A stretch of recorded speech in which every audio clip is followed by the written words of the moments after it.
Salat ring salam semoga tetap tercurah pada Nabi besar kita Muhammad sallallahu alaihi wasallam mubaraka alaihi wa ala alihi yang telah membawa umatnya alladzi qad akhrajan nas minal dhulumati ilan nur.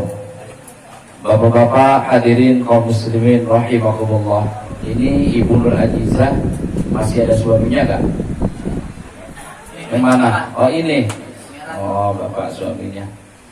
Nanti Pak setelah selesai saya ceramah harus keluar kalimat ridho dan ikhlas dari mulut bapak biar didengar sama jamaah untuk istri. Ini harus diucapkan. Udah diucapin Pak? Di depan jamaah? Udah? Oh belum? Kalau belum harus diucapkan karena memang minimnya harus ada 2 orang saksi yang menyaksikan apabila istri meninggal dunia keluar dari ucapan suami ridho dan ikhlas selama berumah tangga sampai dengan wafatnya. Karena kalau nggak diucapin, semestinya istri mendapatkan taman surga karena tertunda dari ridhonya suami, maka tidak diberikan sesegera sampai nanti keluar dari mulut suaminya ridho dan ikhlasnya. Maka harus segera diucapkan agar jangan sampai kalau Ibu Nur Ajizah ini mendapatkan tempat yang baik agar disegerakan oleh Allah Subhanahu wa taala. Bapak dan Ibu hadirin jamaah kaum muslimin rahimakumullah. Sekarang jam 9, Pak. Ya. Sampai jam berapa saya? Hah? Jam berapa nih?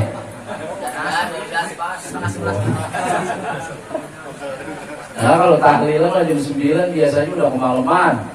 Orang tahlil jam 9 anak sama istri nungguin di rumah. Jam 9 bapak belum juga pulang nih. Biasanya jam 9 mau baru pulang kalau tahlilan Pak ya. Ya nggak apa-apa dah, biarin lah ini mah karena mungkin memang jadwal pengajian ya. Jadwal pengajian agak lama-lamaan dikit dah. Ini jamaah sebuah nih. Ah?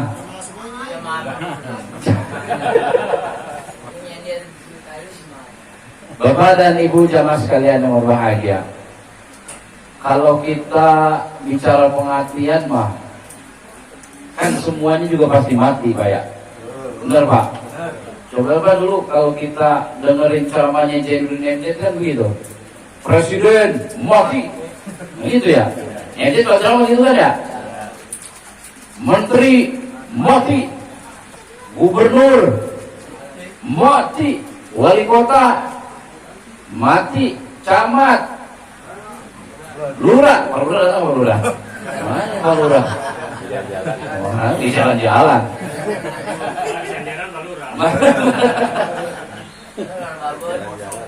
Lurah belum kosong. RW, mana RW? RT, mana RT? Yang presiden mati bagaimana RT? Semuanya tuh bakalan mati Pak. Tapi kan manusia mau kagak kayak hewan Pak, begitu mati selesai begitu aja. Orang mah dilihat bagaimana hidupnya, bagaimana juga matinya. Itu manusia.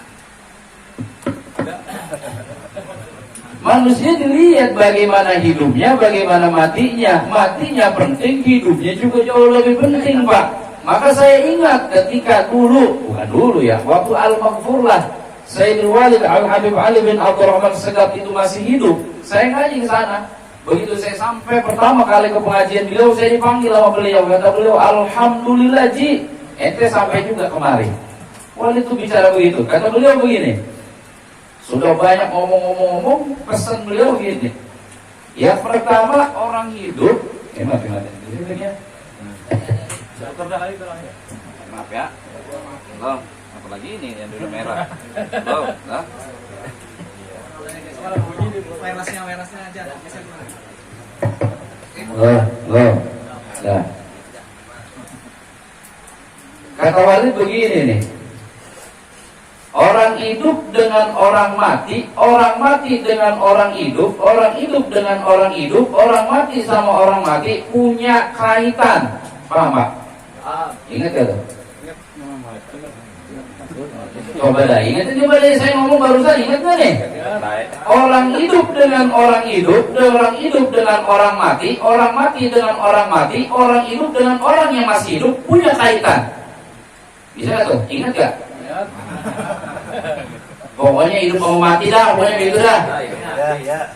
Yang pertama nih, al-haya'u yantafi'u ilal haya. Orang hidup memberi manfaat kepada orang yang masih hidup. Orang hidup memberi manfaat kepada orang yang masih hidup. Kita nih, ini masih hidup gak Pak? Hidup gak? Cuman kira-kira hidupnya kita bisa manfaat gak buat orang? Insya Allah. Ya, orang punya manfaat buat orang lain. Makanya kata Nabi, khairun nas anfa'uhum linnas. Sebaik-baiknya manusia adalah orang yang punya manfaat buat orang lain. Maka mafhumnya, pemahamannya, seburuk-buruknya manusia adalah orang yang kagak punya manfaat buat orang lain. Paham Pak? Paham? Ya udah ngaji masih gitu aja. Udah baru udah. Sebaik-baik manusia adalah orang yang berguna buat orang lain. Maka seburuk-buruknya manusia orang yang kagak punya manfaat buat orang lain. Orang bisa punya manfaat buat orang lain. Yang pertama karena ilmunya Pak. Karena ilmunya. Orang dicari-cari orang karena punya ilmu. Orang walaupun ada di atas gunung sekalipun, kalau ilmunya banyak, ilmunya barokah, dikejar-kejar sama orang Pak. Makanya kata Nabi, fadlul alim alal abid kafadlil qamari lailatul badri ala sa'iril kawakib. Perumpamaan orang yang berilmu, perumpamaan orang yang alim, perumpamaan orang yang memiliki wawasan luas seperti cahaya rembulan yang meredupkan cahaya bintang gemintang di angkasa. Bulan mah satu, bintangnya banyak. Terangan mana Pak? Bulan. Bulan. Coba dah kalau kita tengok sekarang Pak, terang bulan kayaknya kurang kami kerasa. Kenapa? Udah rapat sama rumah. Bener gak? Coba dulu kita tahun 90 dah, balik lagi tahun 90 itu kalau terang bulan, wah anak-anak kecil pada main di lapangan, yang di luar juga pada keluar, pada duduk melihatin bulan, cakep. Tanggal 15, 14, 15 tuh mencorong. Mencorong Pak? Paham kan mencorong? Bahasa kampung saya sama. Emang mana yang tampang orang kota? Orang kampung semua muka-mukanya kelihatan.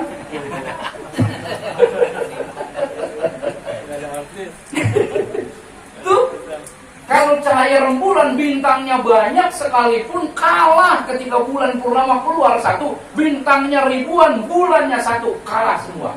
Sama logikanya juga begitu Pak, maksudnya juga begitu. Lihat semua orang kumpul, satu orang alim gak ada di situ, maka orang yang kumpul gak akan seperti ayam yang kehilangan induknya. Cari sono, cari sini, cari sono, cari sini, gak ketemu. Begitu datang satu orang alim, maka semua akan bersandar kepada mereka. Kasih contoh nih, gampang aja begini Pak. Acara tahlilan begini, acara tahlilan orang meninggal begini nih. Mulainya jam berapa nih? Biasanya mulai tahlil jam berapa? Pakai jam biar dapat sedikit. Jam 8 ya, jam 8 mulai ya. Jam 8 mulai dah begitu. Jam 8 kita mulain, ternyata sudah sampai setengah 9 belum ada ustadz yang datang ataupun. Ustadz yang kagak datang, ustadz yang lain kagak datang, tuan rumah kan kebingungan. Longok sini, longok sono, tengok sini, mana ini ustadz? Kata tetangga, udah mau mulain, orang udah banyak, mana orangnya? Padahal orang semua, kita mana orangnya? Kan begitu, nelpon, Ustaz Jaka lagi di mana? Lah, saya lagi di exchange ini.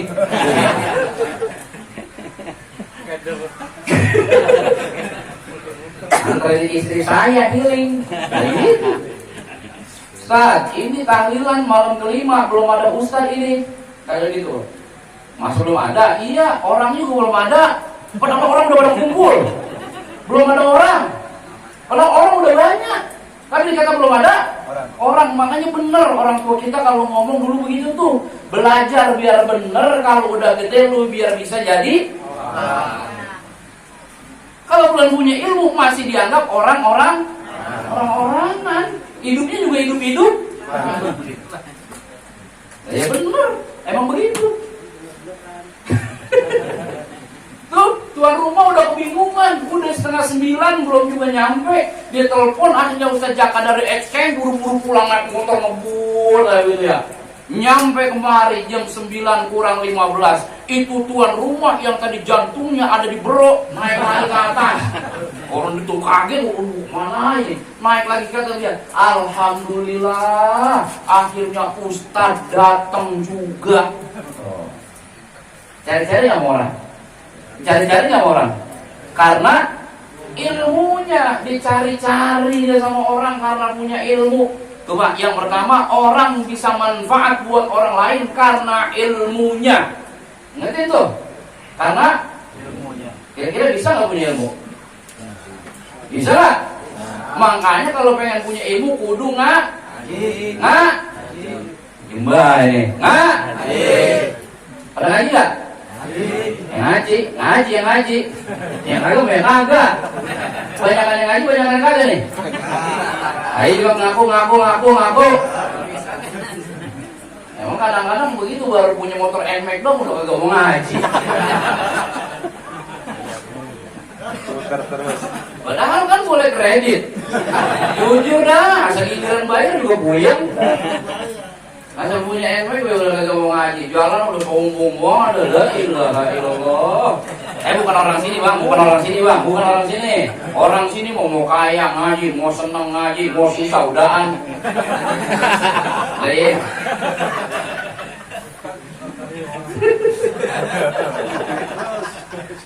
bener orang sini malah jangan salah urusan ngaji mah belakangan. La ilaha illallah Muhammadur Rasulullah. Oh, ngaji, kalau yang punya ilmu ya ngaji, kalau kagak ngaji kagak bakalan punya ilmu pak. Seminim-minimnya kita punya manfaat buat keluarga, paling kagak begitu. Kewajiban kita tuh ngajarin anak istri sebagai suami tuh. Istri kita pernah haid, kita ngajarin mandi hadas besar, kewajiban suami pak. Bagaimana ngajarin istri mandi yang benar, ibadah yang benar, baca Quran yang benar, sholat yang benar. Kewajibannya istri itu suami, bukannya ustad. Makanya kalau ada istri kagak bisa sembahyang, kagak bisa baca Quran, mandi hadas besarnya kagak benar, besok lusa dia mati, suaminya kagak ngajarin, bakalan digetok sama malaikat dalam kubur tuh suaminya. Bener-bener pak. Lah begitu qabil tu anikah wa tazwijah fulan binti fulan, tanggung jawab seorang bapak yang dulu pernah mendidik anaknya berpindah seketika itu pula di bawah telapak kaki suaminya. Maka sandang pangan papan pendidikan lahir dan batin wajib diberikan oleh suaminya. Maka nikah bukan hanya sebatas bagaimana aku cinta kamu, kamu cinta aku, tapi aku harus bisa membimbingmu sampai ke dalam surganya Allah Subhanahu wa taala. Bisa kagak kira-kira? Kalau begitu mah susah juga nikah. Emang susah bang. Lu tahu tuh. Pertama ilmu dah tuh paling gak bisa ngajarin anak istri. Paling pertama tuh karena apa? Ini yang wajib bakalan kita tanggung jawab di hadapan Allah Subhanahu wa taala. Jangan sampai istri nanya, "Bang, saya haid udah 15 hari. Ini masih keluar juga. Ini bagaimana ya?" Yang penting mah lu keramas aja dah. Gimana rumus aja keramas. Lu tahu laki batu. Bang, ini saya ngelahirin, ini udah 40 hari, masih keluar juga di darah. Bagaimana bang ini? Suami kudu tahu jawabannya. Mesti tahu tuh jawabannya, kudu ngerti tuh. Bukan kita pikirnya, ngaji yang rajinnya. Harus bener bacaannya, harus tahu syarat dan rukunnya. Bang, ini saya mandi, saya belum selesai haid, seandainya saya potong kuku dan cukur rambut, boleh apa enggak? Ditanya begini, ntar lu nanya aja sama Ustaz lah. Tanya Ustaz. Orang dia nanya lakinya, emang Ustaz lakinya? Bukan, kalau Ustaz bininya banyak amat sih, nanya Ustaz semua. Nah, yang paling pertama tuh ya, yang punya ilmu paling kagak buat anak sama istri kita. Yang pertama tuh, orang punya manfaat karena ilmunya dicari-cari sama orang. 15 menit, Pak, baru tuh. Yang kedua, orang bisa manfaat buat orang lain karena hartanya, Pak. Nah, ini harta nih. Harta nih, Pak. Harta, punya duit banyak, bisa manfaat buat orang. Coba apa? Bapak punya duit nih, La ilaha illallah, itu orang kayaknya hormat banget. Beda dah orang kaya yang punya duit jalan la ilaha illallah, mangkora juga Pak Haji. Bener kayaknya sih. Kita jangan dari orang biasa, ustad aja diundang ke rumah yang gede, la ilaha illallah sama tuan rumahnya. Kayaknya sampai hormat bener. Pak Haji, ayo Ustaz, la ilaha illallah, itu kayak begitu gitu tuh. Sama tuh, orang tuh kalau punya duit disegani dan dihormati oleh orang lain. Contoh Pak, contoh nih. Contoh. Sekarang kan lagi musimnya masuk sekolah nih ya. Sekarang masuk sekolah biaya paling murah berapa sih? Paling murah nih, yang paling murah. Yang nggak tahu sekolah mau di mana kayaknya, sekolah mau di mana kayaknya, terserah. Berapa deh? Paling murah biaya masuk sekolah berapa? 5 juta deh ya.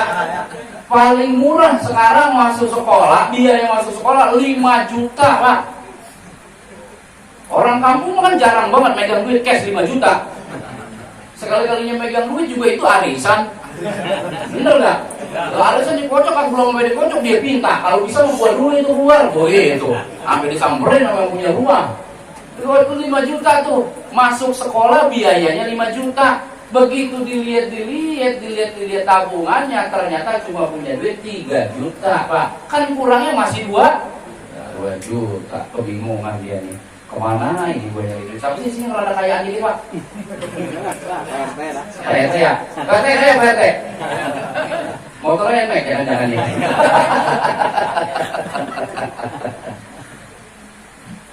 PRT yang kayak di sini ya? Hah? Ya emang tampaknya begini semua sih, suram semua.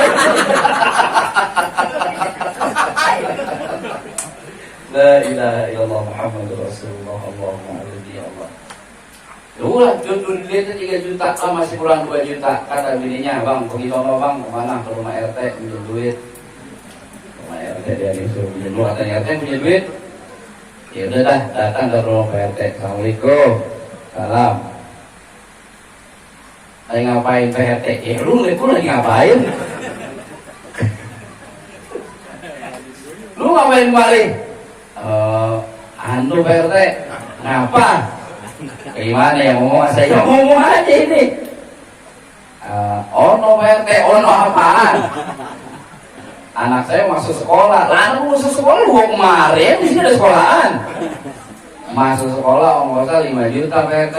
Terus ya saya buka dompet saya baru ada 3 juta. Kan masih ada kurang 2 juta lagi. Kalau boleh mas saya nyelang dulu. Nyelang kan bukan bahasanya minjem. Memang pinter banget orang kalau minjem ngomong. Nyelang, kalau nyelang kayaknya gak asing dia sebentar. Saya menyelang dong ini PRT kan, kalau bahasa nyelang mah minjem pagi, sore mulangin. Nyelang namanya, bener gak? Ini bahasanya menyelang.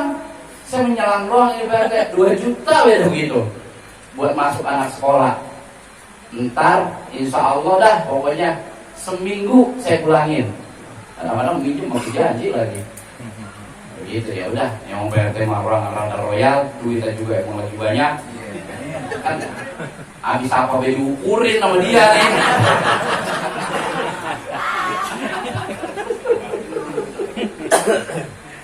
Kasih deh tuh. Kasih duit 2 juta. Wah, tuh yang minjem kan ya. Girang banget, alhamdulillah. Saya doain PRT biar panjang umur, murah rezekinya, sehat badannya. Lah 2 juta. Lah kadang-kadang kita ngasih nenek-nenek duit 15.000 juga nenek-nenek doain sererot.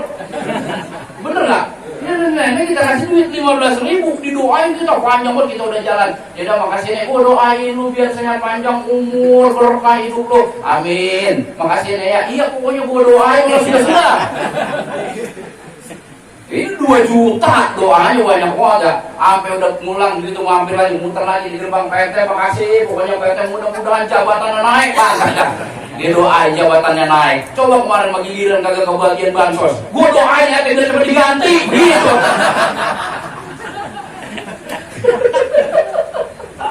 Bener gak PRT? Banyak banget yang begitu. Makanya zamannya bansos kemarin saya paling kesian sama RT, bener-bener. Warga ada 300. Bansos dibagi 50 bungkus, kan kebingungan. Coba aja 50 bungkus dibagi 300 sama berapa duit? Itu berapa bagi? Indomie cuma 4, beras 5 liter, lu harganya 300. Coba ngitung apa gimana? Ya dibagi 2 yang berapa namanya berhak protes, Yang kagak dibagi-bagi, yang lain juga protes. Akhirnya kan kebingungan RT, disumpahin orang mulu RT tuh. Bener-bener kesian buat RT. Tenang RT, saya belain malam ini. Dapat duit tuh pulang nyampe ke anak bininya, Neng, alhamdulillah jadi dah bocah sekolah, ngapa RT minjemin.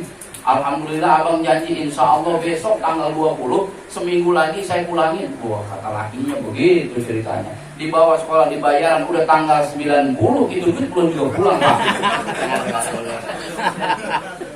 Janjinya tanggal 20 dipulangin tuh minjem. Udah tanggal 90 belum juga pulang. Lah kan bulan paling lama cuma 31 hari. Lah ini udah sampai tanggal 90 belum juga pulang. Berarti berapa bulan tuh? Janjinya jelang 2 minggu. Seminggu doang lah udah 3 bulan belum juga dipulangin. Emang dasar kadang-kadang kita kalau minjem begitu tuh. Kalau minjem gampang mulangnya rada berat. Sama ya? Coba. Kalau punya duit, kita punya duit, punya harta, bisa manfaat buat orang lain tuh. Karena punya harta, kita bisa punya manfaat buat orang lain. Kedua tuh. Yang ketiga, lagi-lagi nih. Orang bisa manfaat buat orang lain karena jabatannya. RT lagi aja.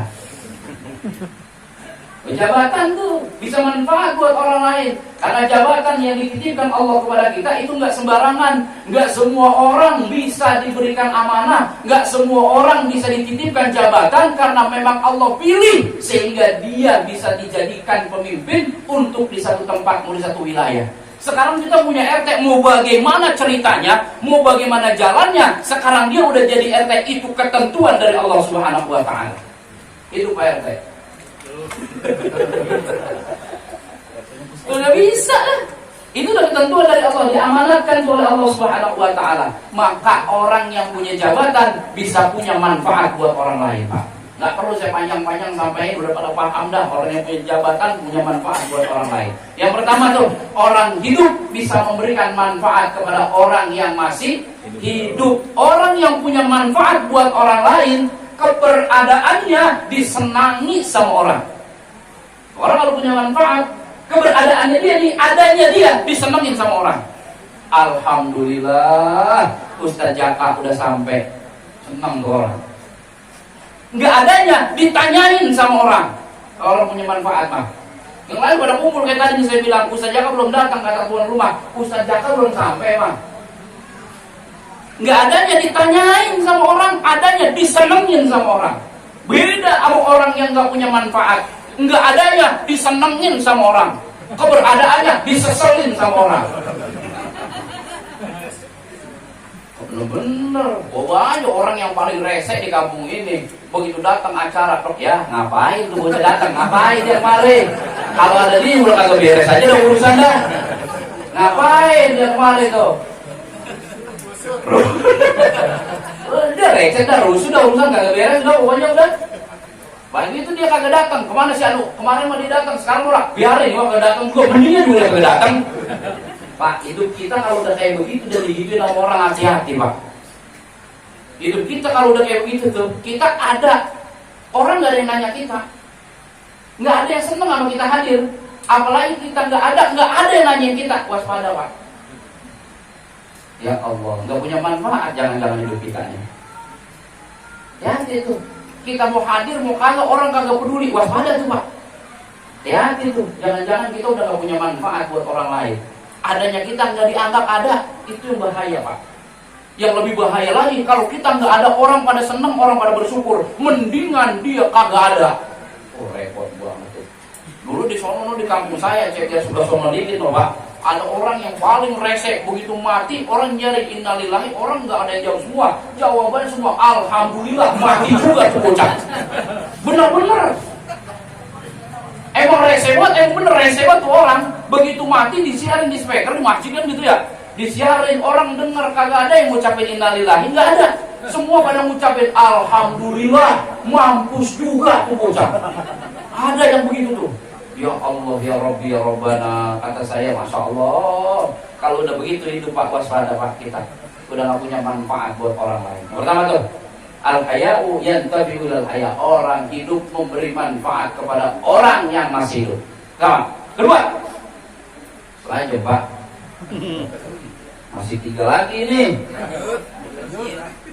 Yang kedua, al-hayau yantafi'u ilal maut. Orang hidup memberi manfaat kepada orang yang sudah mati. Nah, kayak sekarang nih, yang kita laksanakan, yang kita kerjakan, yang kita lakukan. Ibu Nur Ajizanya udah mati, kita kumpul di sini, kita doain, kita kirimin Yasin, kita kirimin Fatihah, kita kirimin ayat-ayat Al-Quran, kita kirimkan kalimat-kalimat zikir, kita tunjukkan untuk almarhumah. Insya Allah, dan saya yakin dengan keyakinan yang saya pegang, amalan yang kita baca pahalanya akan sampai kepada almarhumah. Kalau ada yang kagak yakin, silahkan pulang dari sekarang. Jangan pakai lama-lama dengerin gue ceramah. Mendingan lu pulang dari sekarang dah. Gak bener bang, lu mau ngapain? Jadi kagak percaya, gue mau kagak percaya si orang mati ditahlilin doanya itu pahalanya sampai. Lu ngapain pakai datang? Bener gak? Yang kagak percaya dengan tahlil, yang gak percaya dengan acara kayak begini nih, udah jangan kutak-katik orang yang tahlilan. Makanya dibid'ain, disesatin, masuk neraka kayak punya surga punya dia dewe. Gak usah kutak-katik. Yang kagak seneng sama tahlil diem, yang seneng tahlil kerjain. Lu kagak seneng udah diem. Ada keluarga lu mati, lu gak usah pasang tenda, lu gak usah gelar tikar. Begitu ada yang mati malamnya lu tutup pintu, lu kunci pintu biar jangan ada tetangga yang datang. Kalau kita makan begini enak ya. Hari pertama masih ditemenin sama orang-orang, pada tetangga-tetangga kita masih menghibur nih tujuannya. Kalau hiburan cuma datang ngumpul-ngumpul doang kan kurang manfaat. Ulama pinter, para wali cerdas, diadakan acara daripada kumpul kagak jelas, bacain Yasin, bacain tahlil, bacain doa untuk almarhum atau almarhumah yang udah meninggal, itu jauh lebih manfaat dan insya Allah pasti akan sampai pahalanya. Alasannya udah ngumpul-ngumpul doang kagak jelas. Mendingan begini ngumpul, paling kagak ngomongin orang. Orang mati, apa orang hidup masih punya manfaat buat orang yang masih hidup. Siapa yang paling pertama untuk orang yang sudah mati memiliki kaitan paling kuat adalah anak-anaknya almarhum atau almarhumah. Sanak familinya, keluarganya, itu yang masih punya ikatan kuat kepada almarhum dan almarhumah, yang doanya pasti disampaikan Allah kepadanya. Anak hadisnya udah pada apal ya, apabila mati anak Adam putus semua amalnya illa min salasin shadaqatin jariyah. Yang pertama shadaqah jariyah au ilmun yuntafa'u bih, waladun soleh ayat ulahu, waladun soleh ayat ulahu, anak yang soleh yang selalu mendoakan ibni Adam. Salah satunya adalah ibu dan anak, ibu dan bapaknya. Makanya doa anak kepada orang tua itu pasti sampai, nggak pakai aling-aling, nggak pakai. Doa orang tua kepada anak juga sama, pasti sampai. Makanya Pak, dari sekarang saya bilangin, ajarin anak biar bener, biar besok kita lusa mati. Gak pakai lama, saya ngomong besok. Kalau saya bilang nanti kita mati, masih lama gue itu mah. Besok kita mati ada yang doain kita. Itu paling penting Pak. Nggak masalah, sekolahnya tinggi-tinggi gak masalah, silakan. Mau setinggi apapun boleh, tapi jangan sampai lupakan pendidikan dan ajaran agama yang menjadi fondasi dasar buat anak-anak kita. Karena itu yang bakalan diantarkan kepada anak kita, buat kita kalau kita udah gak ada. Bener-bener Pak. Saya dulu, saya sering dengerin ceramah kiai itu. Kiai kalau ceramah tuh saya nggak belok kayak begitu. Saya suka begitu tuh dalam hati. Ceramah kiai suka ngomong nih, jangan sampai kalau kita nanti udah mati, kita cuma ngeliatin ada yang motret, ada yang moto, ada yang merekam, tapi kagak ada yang bisa nakinin kita buat kita pulang ke hadapan Allah Subhanahu wa Ta'ala.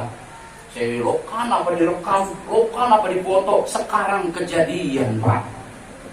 Bener-bener itu ternyata bukan omong kosong. Omongan kiai itu puluhan tahun yang lalu. Kebukti sekarang. Kebukti, wallahi kebukti Pak. Saya ngalamin. Di grup WA dikirimin emaknya lagi sakaratul maut. Di videoin. Tolong teman-teman doakan ibuku untuk yang terakhirnya, saat ini kondisinya sedang kritis. Dikirim ke grup, dibaca. Kagak ada tuh yang nakinin, nggak ada tuh yang bacain Yasin, nggak ada. Kenapa saya tahu? Orang di video ini ada. Dia pada sibuk ngeliatin, yang satu ngerekam, yang satu lagi begini nih, gusap-gusap dada, baca doa kagak, apa kagak gusap-gusap dada. Kebingungan. Ada yang lebih aneh lagi, bapaknya lagi sakaratul maut lari ke rumah ustaz. Bener, rumah ustaz dulu juga saya dengar cerita kiai begitu tuh. Saya dengar dia cerita begitu tuh, ini bapak emaknya lagi sakaratul maut datang ke rumah saya, kata kiai itu. Ustaz, emak saya lagi sakaratul maut, tolong mau bagaimana caranya? Saya ngalamin 1:30 pagi rumah saya diketok. Ji, bangun Ji. Lah kan kita 1:30 dibangunin, Bang. Kalau ngasih duit 3 juta saya bukain buru-buru. Lah ini 1:30 bangunin. Ada apa ya Bang? Bapak gua udah mau mati. Lah bapak lu mau mati ngapa mari?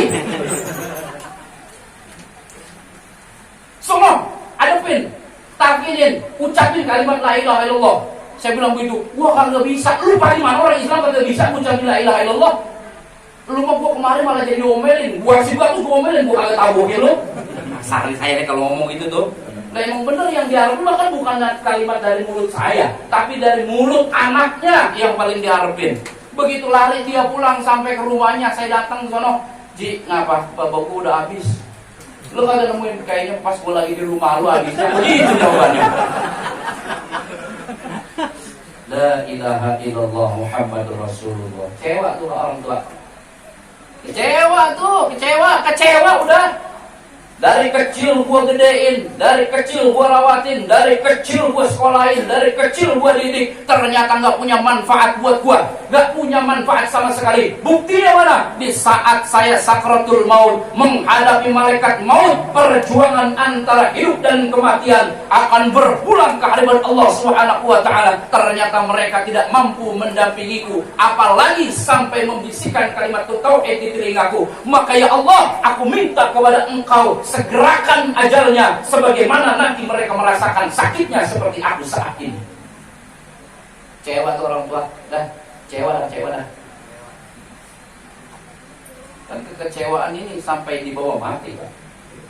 Kayak lagu apaan gitu ya.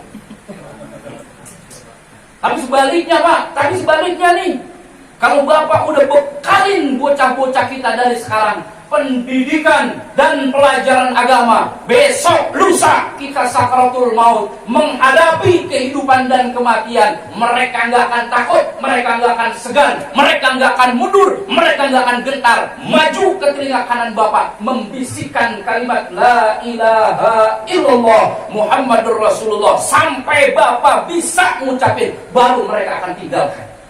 Itu yang diharapkan orang tua tuh. Begitu sekarang kita nih,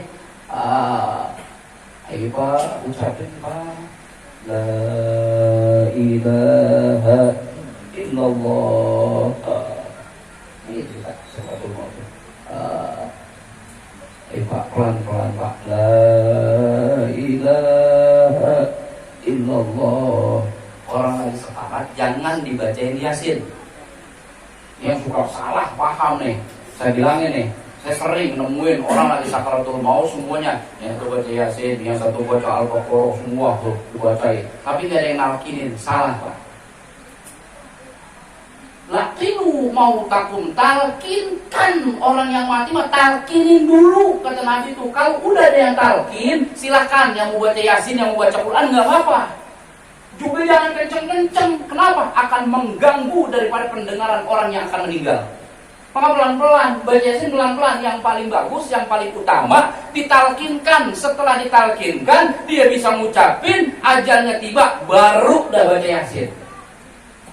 Bener tuh. Orang udah lama banget, udah 2 minggu, sekarang kagak mati-mati. Susah banget bagaimana? Kalau ada orang sekarat udah susah nih. Orang sekarat kagak mati-mati, dibacain udah, pokoknya udah. Bacain surah Ar-Ra'd, Pak. Itu biasanya cepat. Hadorat kepada Nabi Muhammad, hadorat kepada malaikat maut, hadorat kepada malaikat Jibril. Bacain surah Ar-Ra'd. Apa artinya Ar-Ra'd? Sambar beledek artinya. Jadi kalau orang lain ngap-ngapan diberitain, dibacain, gua bacain surah Ar-Ra'd dulu, sambar beledek, kaget dia mati tadinya cepat. Emang benar, tapi saya pernah membuktikan di Ciputat, saya bukti ini. Saya punya teman di Ciputat. Gak apa-apa ya, bukan nyebutin nama tempat artinya itu. Kenapa nih? Biar pengalaman saya sampai ini. Di Ciputat saya punya teman di Ciputat tuh, ada teman saya udah hampir 2 minggu sakaratul maut. nggak meninggal. Saya sampai orang diundang, saya datang bareng-bareng sama teman. Saya baca surah Al-A'raf belum sampai selesai mati Pak. Habis belum sampai selesai. Saya pikir bakalan sedih, teman saya ngomong, alhamdulillah akhirnya nyai gua mati juga, katanya gitu. Emang bener itu nyata. Saya juga dengar dulu Pak kiai doang cerita begitu, ternyata makin kemari pengalaman terus berkembang dan akhirnya kita mengalami dengan sendirinya Pak. Tuh. Kalau kita berhasil mendidik anak di saat sakaratul maut, orang tua didampingi oleh anak dan kita bisa mengucapkan kalimat itu tuh, kita kembali kepada Allah Subhanahu wa taala dengan hati yang lapang, dengan hati yang tenang, dengan hati yang ikhlas. Kebayar udah apa yang kita berikan buat anak. Walaupun kita didik dari masih kecil, kita keluarin duit kita banyak, kita keluarkan harta kita banyak, akan terlunasi manakala anak kita mampu mendampingi kita di saat sakaratul maut. Kebayar udah, tenang udah, plong udah, sehat udah semuanya, lepas semua tuh. Tenang, sehingga disambut oleh Allah Subhanahu wa taala melalui para malaikatnya, ya ayyatuhan nafsul mutmainnah irji'i ila rabbiki radiyatan mardiyah fadkhuli fi ibadi wadkhuli jannati. Wahai jiwa-jiwa yang tenang. Oh, gimana enggak tenang Pak jiwanya, ngelihat anak-anaknya imannya kuat, akidahnya kuat, pelajaran agamanya mantap, pendidikannya pun bagus, buktinya dia bisa membimbing saya dalam mengucapkan kalimat tauhid di saat terakhir kali untuk berjumpa dengan wahai Allah. Kata Allah, fadkhuli fi ibadi wadkhuli jannati, masuk engkau ke dalam golongan hamba-hambaku dan masuklah engkau ke dalam surgaku. Alhamdulillah. Enak Pak, doain tuh. Akhirnya orang tua yang udah meninggal akan berbalik doa dan munajat kepada Allah, panjangkan umurnya, berkahi hidupnya agar ia terus mendoakan aku yang ada di alam barzah ini. Orang hidup punya manfaat buat orang yang udah mati Pak. Begitu tuh kita nih, saya bilang nih, terutama anak kepada orang tuanya. Ketiga, al-mautu yantafi'u ilal hayat. Orang mati memberi manfaat kepada orang yang masih hidup. Oh, bagaimana ceritanya ini orang mati memberi manfaat kepada orang yang masih hidup? Orang mati Pak, orangnya udah mati tapi memberikan manfaat kepada orang yang masih hidup. Oh, banyak Pak, contohnya ulama-ulama kita yang nyusun para kitab-kitab, buku-buku. Beliau meninggal tapi kitabnya dibaca sama orang, bukunya dibaca sama orang, dipelajari di majelis-majelis taklim, di pesantren, di sekolah-sekolah. Kenapa? Walaupun mereka sudah mati, walaupun mereka sudah wafat, tapi memberikan manfaat kepada orang yang masih hidup. Saya punya cerita Pak, lama lagi kalau saya cerita nih. Bagaimana sih ini ya? Saya mau takut kelamaan doang ini. Terusin aku udah sini. Jujur. Kalau emang udah ya udah, jangan pakai enak. Gue kagak enak ditanya Musa, sebenernya mau gue udah pulang ini. Jujur, kalau mau udah, jangan lama, mau lagi lagu apa sih, jangan lama-lama, ya udah. Paling saya sambil pakai mic. Saya punya cerita Pak, gue cerita, ini nyata Pak. Istri saya orang Bogor Pak, Cisarua Bogor. Puncak, tahu ada Puncak. Orang Puncak Pak. Kita punya kakek namanya Kiai Haji Mama Ihsan. Itu bagus Kiai Haji Mama Ihsan.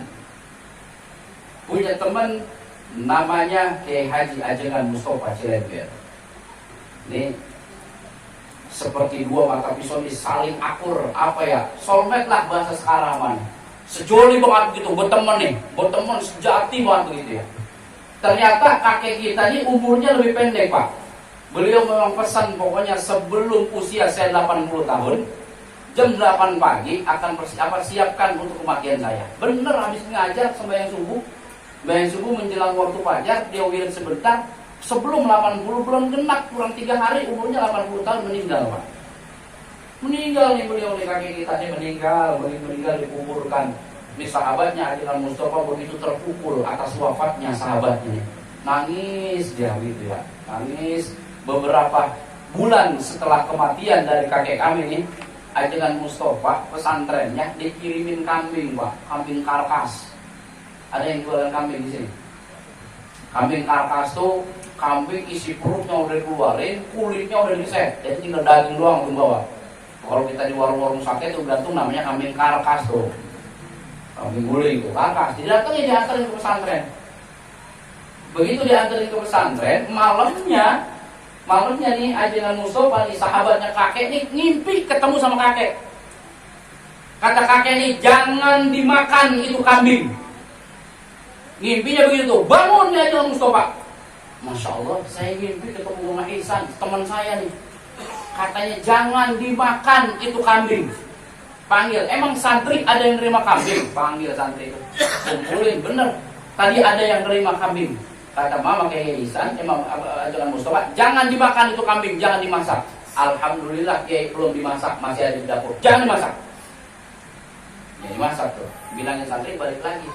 Tertidur lagi, bukan sengaja tidur, tertidur Pak. Ngimpi lagi. Ngimpi ketemu lagi sama mama Ihsan nih, sama kakek nih. Ajaran Mustafa nanya, "Mama, emang kenapa itu kambing jangan dimakan?" Kata kakek nih bilangnya nih, potong pahanya, pendem saat ini juga dan bongkar besok pagi. Engkau akan tahu jawabannya. Begitu tuh. Bangun lagi nih. Ambil paha kambing, pendem sekarang juga. Dibongkar dipendem tuh dari kambing pahanya tuh. Dipendem sekitaran jam 4 pagi, jam 9 pagi dibongkar, itu udah dibelatungin dan hanya tinggal tulang berulangnya saja. Jam 4 pagi, jam 9 dibongkar, udah banyak belatung sama tulang. Kan gak masuk akal Pak. Langsung akhirnya tuh Ajaran Mustafa mengatakan, oh ini rupanya kenapa sebabnya dilarang. Cari tahu dari mana sumbernya ini kambing nih. Cari tahu nih. Dicari tahu, ditelusurin, ternyata kambing itu adalah pemberian daripada orang yang ingin menyempurnakan satu ilmu. Jadi ingin menyempurnakan satu ilmu, cara yang terakhirnya nyembelih kambing Pak. Dikasih, ternyata ilmunya tidak benar, akhirnya kambingnya ditolak sama kiai. Mama Ihsannya sudah meninggal, kakek kita sudah meninggal, ajaran Mustofanya masih hidup, tapi bisa memberikan manfaat kepada orang yang masih hidup. Kita kalau jarak Wali Songo coba Pak, itu jarak Wali Songo nih, bawa pernah jarak Cirebon, Syekh Syarif Hidayatullah Cirebon. Kita jarak ke makam Syekh Syarif Hidayatullah Cirebon, Syekh Syarif Hidayatullah Cirebon meninggalnya udah ratusan tahun yang lalu Pak. Tapi karena ada makam di situ, orang Pondok Aren pada jarak sono. Berangkat 2-3 bis bentuk panitia, pembubaran penutupan pengajian pada berangkat jarak, habis lebaran pada jarak. Gara-gara orang Pondok Aren berangkat ke Cirebon, datang ke Cirebon, orang Cirebon ngelihat nih banyak orang Pondok Aren datang pasti pada mau duit nih. Akhirnya jual emping ninjo, jual dodol, jual kaos segala macem. Gara-gara ada makam Syekh Syarif Hidayatullah Cirebon, walaupun wafatnya udah ratusan tahun yang lalu, tapi bisa memberikan manfaat kepada orang yang masih hidup. Akhirnya banyak orang yang pada buka dagang, buka lapak untuk memberikan jajanan kepada orang yang datang ziarah ke makam beliau. Orang hidup, orang mati beri manfaat kepada orang yang masih hidup. Wah dibantah nih sama tetangga kita, kan kagak percaya sama wali Pak. Tetangga kita kan kagak percaya sama karomah. Nah itu mah cerita omong kosong, itu mah kurapat, nggak ada keterangannya dari Rasulullah SAW. Gue kasih cerita yang benar sumbernya dari Rasul. Saya udah ngomongin begini suka kesurupan ngkong saya Pak. Bener nih. Saya kasih tahu. Ketika peristiwa Isra wal Mi'rajnya Nabi Muhammad SAW dari Masjidil Haram ke Masjidil Aqsa, lalu naik ke 7 lapis langit, ke Sidratil Muntaha, ke Mustawa, berjumpa dengan Allah Subhanahu wa Ta'ala. Ketika itu Rasulullah menerima perintah sholat berapa waktu? 50 waktu Pak. 50 waktu Allah kasih buat Nabi Muhammad untuk disampaikan kepada umatnya, yang menjadi kewajiban buat umatnya harus dikerjakan 50 waktu dalam satu hari satu malam. Oh baik. Kalau Nabi Muhammad SAW terima 50 waktu sembahyang, kira-kira kita kayak apa Pak sembahyang? Sembahyang mulu Pak kita. Tapi apa yang terjadi ketika itu Nabi Muhammad SAW turun membawa perintah sholat 50 waktu, berjumpa dengan Nabi apa? Nabi Musa alaihi salam. Kata Nabi Musa, kebanyakan umur umatku yang panjang aja nggak sanggup ngerjainnya, apalagi umatmu ya Muhammad yang umurnya pendek-pendek, nggak bakalan sanggup. Naik turun sampai akhirnya Nabi Muhammad singkatnya menerima waktu sholat sebanyak 5 waktu. Itu pun yang 5 waktu kita ngerjainnya masih sewaktu-waktu. Ayo jujur. 5 waktu ngerjainnya masih sewaktu-waktu. Kadang sembahyang, kadang kagak, kadang sembahyang, kadang kagak, kadang kagak, kadang kagak, kadang kagak, kadang kagak. Kagak sanggup sembahyang 5 waktu aja, susah banget. Bener-bener ada orang yang kita suruh sembahyang susahnya 17 setan kalau disuruh dulu susah buat sembahyang. Ada nggak gitu? Banyak banget bang, banyak. Udah jangan pakai nunjuk orang, emang kita itu dulu orangnya.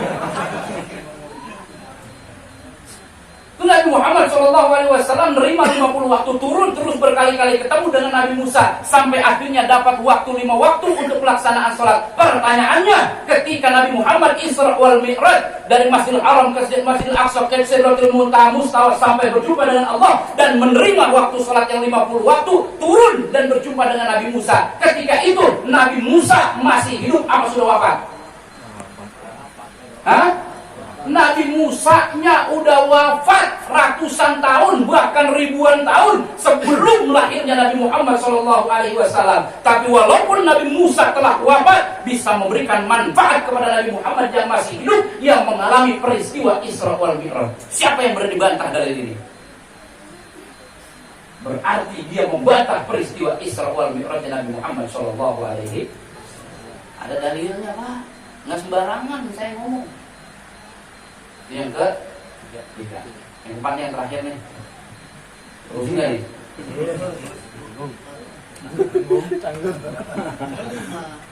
Hah? Terusin nggak nih? Jujur. Udah sejam saya ceramah nih. Yang keempat, al-mautu yantafi'u ilal maut. Orang mati memberi manfaat kepada orang yang sudah mati. Mati memberi manfaat kepada yang sudah mati. Orang mati Pak memberi manfaat kepada orang yang sudah mati. Orang mati Pak memberi manfaat kepada orang yang juga udah mati. Orang mati Pak memberi manfaat kepada orang yang sudah mati. Orang mati Pak memberi manfaat kepada orang yang juga sudah mati Pak. Ada nggak? Ada. Kalau kita ziarah ke makam Sunan Ampel, di mana Sunan Ampel? Di Ampel, Surabaya, Solo. Di depan makam Sunan Ampel itu ada kubahnya makam Al-Habib Muhammad bin Ahmad Al-Muhdor, cucu daripada pengarang qasidah Sa'duna fid dunya. Sa'duna fid dunya, fawzuna fil ukhra, bi Khadijatul Kubra wa Fatimah Az-Zahra. Itu cucunya ada di Ampel makamnya, yang suka dibawakan dan disenangi oleh Syekhuna Maimun Zubair Al-Maghfurah. Senang beliau dengan qasidah itu tuh. Terisi pulang oleh As-Sayyid Muhammad Alwi bin Ahmad Al-Maliki Al-Hasani Makkah. Tapi yang nyusun adalah Al-Habib Ahmad Al-Muhdor. Jadi punya cucu namanya Muhammad, engkongnya namanya Ahmad. Nah aja tuh orang kan begitu, muter-muter doang namanya. Jadi situ tuh ada kubah tuh. Kubah tuh apa ya? Uwugan apa tuh? Kubah, paham kan kubah? Tuh, kubah. Di bawahnya ada makam tuh, banyak makam tuh. Itu diurusin sama nenek-nenek tuh. Tukang sapunya, tukang ngepelnya tuh. Diurusin sama nenek-nenek. Sampai akhirnya tuh nenek-nenek sampai mati. Sebelum matinya dia pesan sama keluarganya, kalau nanti aku mati, tolong mintakan kepada ahli waris Al-Habib Ahmad agar aku dimakamkan di pekarangan Habib Muhammad bin Ahmad Al-Mukhtar sini. Jadi minta dimasukkan ke dalam kubah makam itu agar dia dimakamkan di situ. Mesennya nenek-nenek begitu Pak. Meninggal nenek-nenek, mati nih nenek-nenek. Sampailah keluarganya ngomong sama keluarga atau ahli waris, minta izin agar dimakamkan di pekarangan Habib Muhammad bin Ahmad Al-Mukhtar. karena melihat pengabdiannya yang cukup lama dan begitu gigih kepada keluarga dan kepada sahibul maqam di sini, akhirnya diizinkan tuh nenek kuburannya ada di pekarangan Habib Muhammad bin Ahmad Al-Mukhtar. Masuk tuh dia, ada di pojok Pak. Begitu nyampe dikubur bertahun-tahun, puluhan tahun, pekarangan kubah ini mau diperlebar dan diperbesar, dan pas pondasinya jatuh ke makam itu nenek-nenek yang mau nggak mau itu makam harus dipindahkan. Begitu akhirnya keluarganya musyawarah, silahkan dah kalau mau dipindahkan mah. Dibongkar Pak kuburannya. Begitu dibongkar dan diangkat kuburannya, yang ditemuin kuburannya ternyata bukan nenek-nenek Pak. Bukan kuburan nenek-nenek ini. Itu orang pada kaget semua. Dilihat batu nisannya bener, ini kuburan nenek Pulana binti Pulan. Kok bukan dia ini jasadnya? Dipanggil cucunya, bener dia ini makam nenek? Bener Pak. Bener ini makam nenek? Oh bener. Kok begitu dibongkar, dibuka kain kafannya, dilihat bukannya dia. Kata cucunya, betul itu nenek saya Pak. Ah yang bener, nenekmu meninggal usia 80 tahun. Ini mah bukan usia 80, tapi usia 19 tahun Pak. Dibuka jenazahnya, kata cucunya, betul itu nenek saya, tapi itu nenek saya waktu usianya masih muda. Kalau nggak percaya, saya lari pulang ambil fotonya, diakurin bener ternyata itu foto neneknya, dan itu adalah neneknya masih muda. Dipendam dan dikubur lagi, pondasinya akhirnya digeser, akhirnya kuburan dipendam, dirangkai lagi, nggak jadi dibongkar. Malamnya cucunya ngimpi ketemu neneknya. Kata cucunya, nenek, kenapa begitu anehnya kejadian tadi siang? Nenek dikuburkan bertahun-tahun yang lalu, tapi jenazah nenek tak utuh, bahkan nenek dikembalikan muda seperti sedia kala. Kayak perempuan usia 19 tahun Pak. Kata neneknya menjawab, seluruh orang-orang yang meninggal dan dimakamkan di pekarangan Habib Muhammad bin Ahmad Al-Mukhtar, jenazahnya dijaga oleh Allah Subhanahu wa taala, bahkan dikembalikan muda lagi oleh Allah Subhanahu wa taala karena sebab beliau. Oke, itu Pak jawabannya. Dibantah lagi sama tetangga kita, itu mah cerita wali, nggak ada keterangan, nggak ada sumbernya dari Rasul. Saya kasih lagi pelajaran dari Rasulullah Muhammad SAW. Nanti Pak, jangan dikit. Kalau kita sudah mati semua, itu kalau mati nggak nih? Mati nggak kira? Ada nggak yang punya pel atau obat anti malaikat maut? Belum ada kayaknya. Semua kita bakalan mati, Pak. Semua kita bakalan mati. Siapapun kita pasti bakalan mati.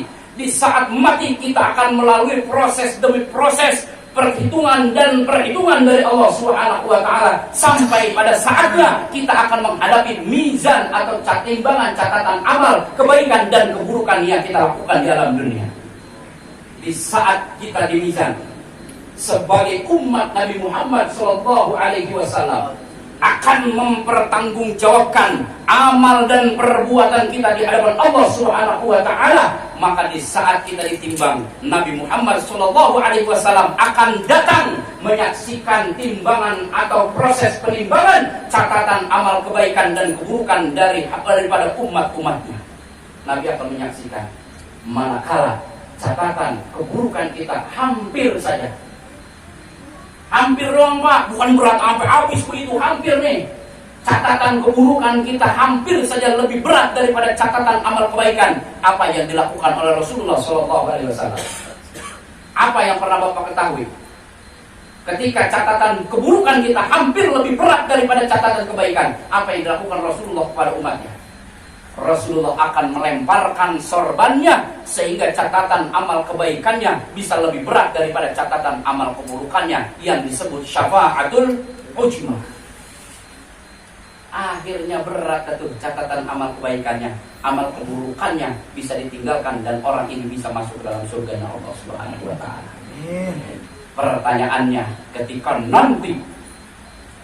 nanti kita akan dimizan, menyaksikan catatan amal kebaikan dan keburukan kita, Rasulullah akan melemparkan sorbannya, memberikan syafaat kepada kita selaku umatnya sehingga catatan kebaikan kita lebih berat. Pertanyaannya, nanti ketika kita menghadapi itu, kita dan Rasul masih hidup apa sudah mati Pak? Masih hidup atau sudah mati? Ini pada bongong gue, saya takut ini. Takut kesurupan doang, Pak. Ini orang dengerin ceramah pulang kesurupan, kesambat. Emang Ustaz ceramah apa sih tadi? Kata bininya, emang apa lelaki gua pulang tahlilan kesurupan? Nah, kalau begitu jangan jauh-jauh, Bang, takut disiarin doang besok. Ketika itu Rasulullahnya udah mati, Pak, sama-sama kita nih. Tapi Rasulullah bisa memberikan manfaat kepada kita, padahal kita sudah sama-sama mati. Itu jauh Rasul. 3 golongan yang akan bisa memberikan syafaat kepada manusia di hari kiamat. Yang pertama al-ulama'u, ulama atau kiai kepada para kiainya. Yang pertama al-anbiya, nabi kepada umatnya tuh. Yashfa'u yaumal qiyamah salasah. 3 golongan yang bisa memberikan syafaat kepada hari kiamat. Cuma 3, Pak. Pertama al-anbiya'u, pertama para nabi kepada umat-umatnya. Yang kedua al-ulama'u, yang kedua adalah ulama kiai kepada para santrinya. Santri kalau ada di hati-hati gurunya nih, ada dalam hati gurunya, berhak mendapatkan syafaat dari gurunya. Yang ketiga summa syuhada, yang ketiga adalah syuhada, bisa memberikan syafaat kepada anggota keluarganya. 3 golongan, jangan lagi sampai jauh-jauh sama Nabi, sama Rasulullah. 3 golongan ini diizinkan oleh Nabi untuk memberikan syafaat. Tuh orang yang udah mati, juga kita udah mati, bisa memberikan manfaat buat orang yang juga udah mati. 3 tuh, 4 tuh, ingat ini. Yang pertama orang hidup bisa memberikan manfaat kepada orang yang masih hidup. Yang kedua orang hidup bisa memberikan manfaat kepada orang yang sudah mati. Yang ketiga orang mati bisa memberikan manfaat kepada orang yang masih hidup. Yang keempat orang mati bisa memberikan manfaat kepada orang yang sudah mati. Pikirin dari sekarang kira-kira adanya di mana kita tuh. Kalau kagak ada atu-atu acan, waspadalah, kagak bakalan masuk surga. Di sana tempatnya cuma 2. Kalau di surga kagak ada, berarti dia mampir di. Hati-hati, Bang. Terima kasih. Kurang lebih mohon maaf. Assalamualaikum warahmatullahi wabarakatuh.